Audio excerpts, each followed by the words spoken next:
Well, don't you love it when the weather's perfect, the grass is green, the birds are chirping, and the grass looks like this. Enjoy the view. Gotta love it when it all comes together.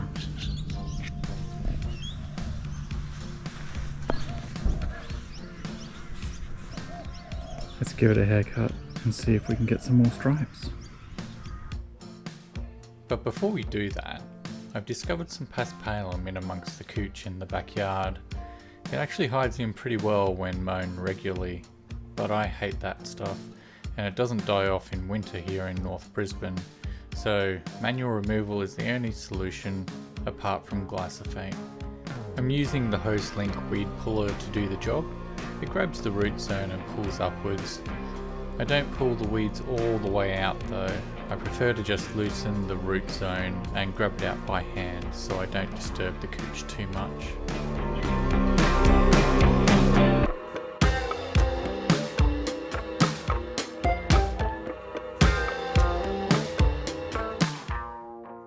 G'day and welcome to another video from Dave V Lawn.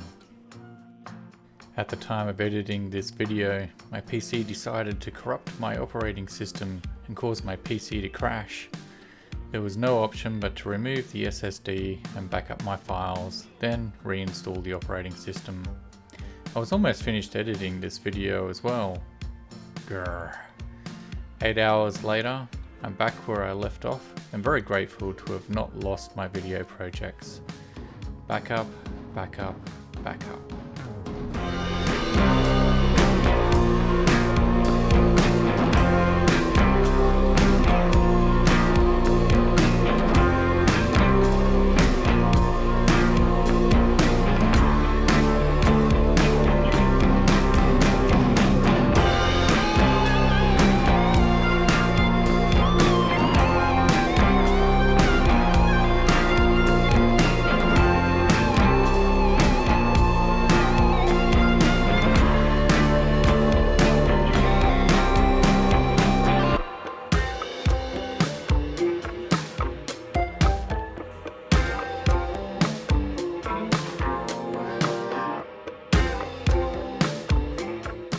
The Allard is getting a blade adjustment today. If you have a cylinder mower, you would know all about the paper test.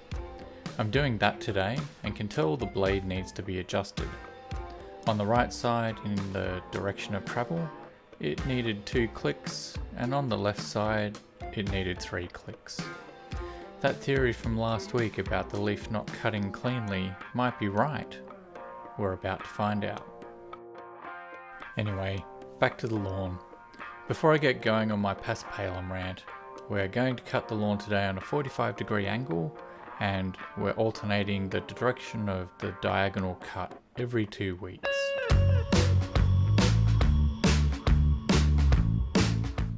I noticed the second bit of paspalum for a few weeks now. It's generally invisible after I mow, and I only noticed it when I pass over it to cut the grass. Then I noticed a second weed and I thought, yeah, nah, they gotta go. So, go they have. Once they're removed, I personally like to lay the weeds out in the full Queensland sun and just let them desiccate to death in a slow and painful manner. Be careful not to distribute any seeds if they are present, and yes, I really do hate paspalum that much. In Queensland, paspalum does not die off in winter. It is never that cold and I never get a frost here. If you do get a frost, the paspalum should die due to the cold. Then you can control paspalum by using pre-emergence to stop the paspalum seeds regrowing in spring. In my situation here, the backyard was full of paspalum and it took a few years of manually plucking it out of the ground. Sometimes even using glyphosate by painting it on the leaves to get rid of it. When it pops up now, it'll be from root stock, which was not removed from the ground and not poisoned. I am glad to have mostly rid myself of paspalum in the front and backyards. Now, I'm waiting for a dry patch of weather so I can spray the rocky areas again. All those rocky areas were sprayed with Barricade pre-emergent just a few weeks ago. I'm not quite sure what went wrong, but it does not appear to have worked this time. I may need to reapply, as the rain from ex-tropical cyclone Alfred may have washed it out. Hopefully, in the next couple of weeks we can get that done.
I think the lawn in the backyard turned out pretty good today. That blade adjustment did just the trick. Out the front there is only a small amount of paspalum left. It is mostly where the water meter pit is, and it comes in from my neighbour's yard. You can clearly see it when I'm trimming with the lawn scissors and edging. I'll get to them one day, but it is a never-ending war. And so the paspalum will creep in under the couch and spread without notice until one day it pokes leaves up out the top.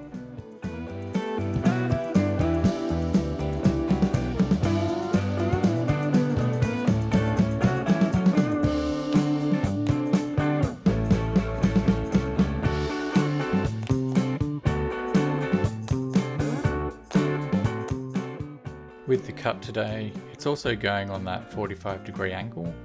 I am also hoping to get a better finish out the front. The front yard has been scalping recently, so fingers crossed it'll be reduced this time with the blade adjustment.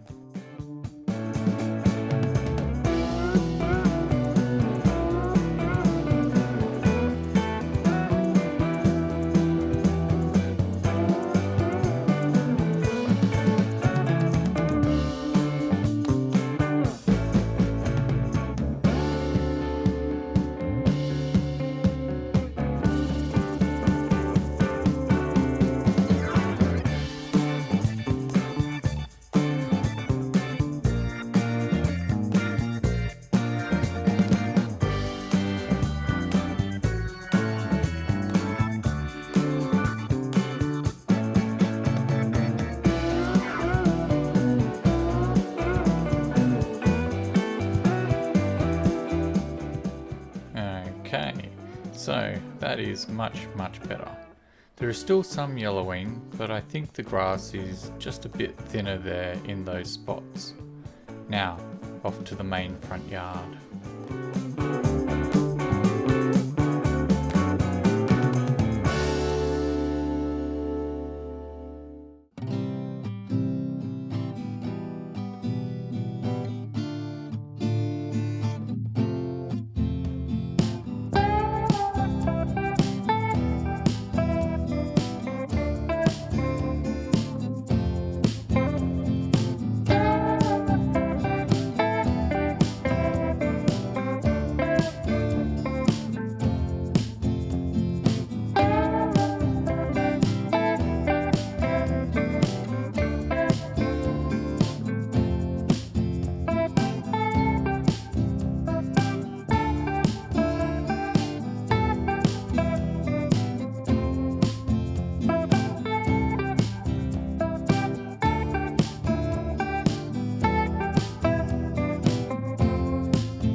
thing to notice today is the different shade patterns from this time of year.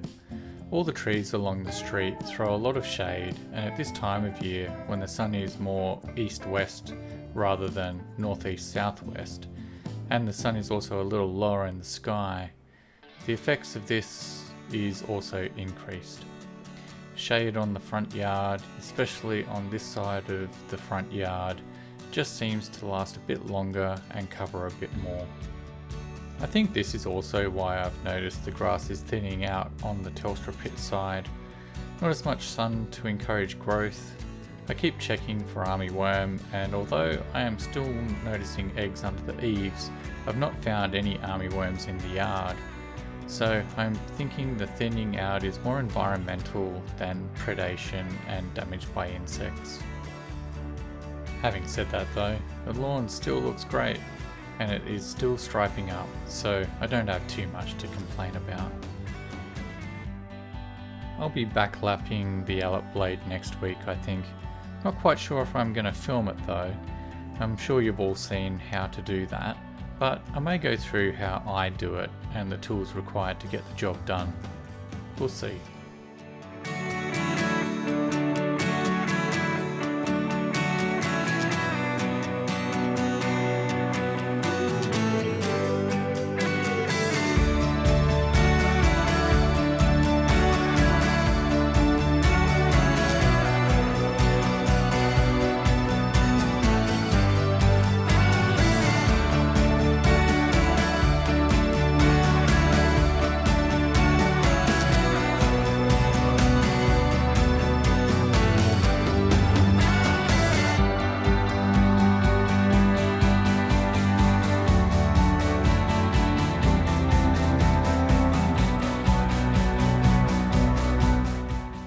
Wraps up another video. Thanks for watching. Please like, comment and subscribe. See you next time. Hooroo!